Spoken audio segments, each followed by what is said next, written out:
cheesy Filipino lasagna. It's like Pinoy spaghetti, only much richer, tastier, and creamier. It's known for its sweetness, creaminess, and inclusion of those bright red, tender, juicy hot dogs. Recipe will be posted in the description at a later date. Let's start with the meat sauce and add the chopped onion.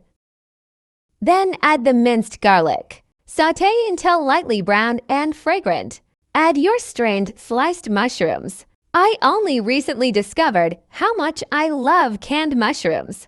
They're so convenient and they complement a lot of other ingredients. Add the ground beef. I prefer to use an 80/10 or 90/10 ratio. Otherwise, it's too lean. When all the meat is browned, add the hot dogs. This recipe would not be complete without the tender, juicy hot dogs, as this is a Filipino dish. Yum! Add spaghetti sauce. I like using Del Monte's Italian style. It's already got a bunch of herbs in it, so you don't have to add much. Add evaporated milk. It may seem counterintuitive, but trust me, it really elevates the dish. It becomes creamier and tastier. Add Italian seasoning. You can adjust this to your taste preference. Add ground black pepper. Add salt, also to your taste. Now let's work on the bechamel. Add cubed butter to the pan and whisk until melted. Add all-purpose flour slowly. We need to make a roux, which is a mixture of flour and fat cooked together. This is used to thicken sauces. Once all the flour has been incorporated, whisk in evaporated milk slowly.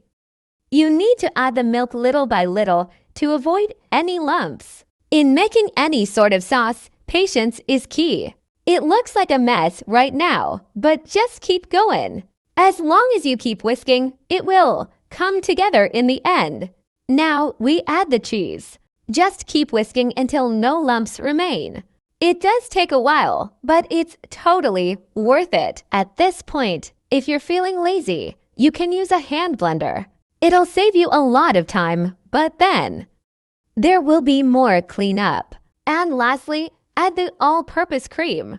Now it's time to prep the lasagna sheets. I like to this right before I start layering, so it doesn't get too sticky. Make sure to keep moving the pasta around. Strain everything and we're almost ready.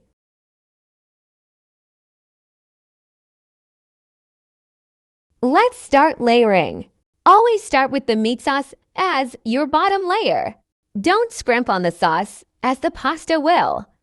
Absorb it in the oven. The last thing you want is a dry and hard lasagna. Then you layer with the lasagna sheets. These will expand in the oven after absorbing the sauces, but it's okay to overlap them. They will even out in the end. Then layer with the bechamel sauce you made earlier.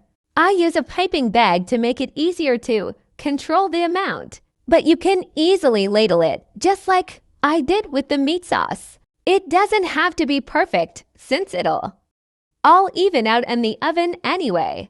At this point, continue alternating the layers until you've run out of any of the sauces or pasta. This will be our last layer. So we'll put meat sauce on one side and bechamel on the other side. Here's where the piping bag really comes in handy. Again, it doesn't have to be perfect because it will all even out in the oven. At this point, you can freeze the lasagna as is. Once you've smoothed out most of the sauce, you're ready to bake. I baked mine for about an hour at 350 F, but you should keep checking with a knife even after the hour is up. Once the knife goes through all the layers without any resistance, it's done. Ah, such cheesy, meaty perfection. Let's take a minute to appreciate how smooth the cheese layer became. Thanks for watching. Please like, comment, and subscribe.